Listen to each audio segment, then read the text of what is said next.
আসসালামু আলাইকুম ভাই ব্রাদার, কি অবস্থা? সবাই ভালো আছেন? ভাই, আপনি মিষ্টি খাওয়ার সময় বলেন যে মিষ্টি সুন্নত, লাউ খাওয়া সুন্নত। আপনি কি শুধু মিষ্টি আর লাউই সুন্নত, না আরও কিছু সুন্নত আছে? ঠিক আছে, আপনি বিয়ে বাড়িতে অন্য যে কোনো অনুষ্ঠানে যে জায়গায় যান, হ্যাঁ, ফ্রি পাইলে তখন মিষ্টি খাওয়া সুন্নত। শুধু কি মিষ্টি খাওয়াই সুন্নত? আমার নবী এই শিক্ষা আপনারা আমারে দিয়ে গেছে ভাই।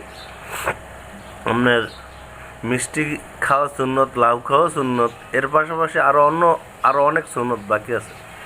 ঠিক আছে, আপনার সত্যের পথে কথা বলা, অন্যায়ের বিরুদ্ধে কথা বলা, অন্যায়ের বিপক্ষে কথা বলা, মুখে দাড়ি রাখা, টাকনোর উপরে প্যান্ট পরা, অন্যান্য কাপড় লুঙ্গি যা আছে এ পরা, হ্যাঁ, শর্ট প্যান্ট না পরা, এরকম বহু সুন্নত আছে। এখন আপনি খালি কন যে লাউ খাওয়া সুন্নত, মিষ্টি খাওয়া সুন্নত, খালি আপনার সুবিধা যেটি এগুলো সুন্নত, আর আপনার জন্য অসুবিধা যেটি এগুলো সুন্নত না, নাকি ভাই? সুন্নত কিন্তু আপনার অনেকই, খালি শুধু লাউ আর মিষ্টিতে সুন্নত সীমাবদ্ধ না। ঠিক আছে ভাই, অন্যায়ের প্রতিবাদ করা এটাও সুন্নত কাজ।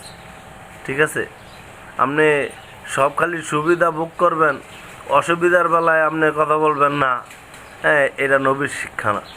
ঠিক আছে ভাই, আশা করি আমার কথাগুলো সবাই মনোযোগ সহকারে শুনবেন। ঠিক আছে ভাই, আসসালামু আলাইকুম।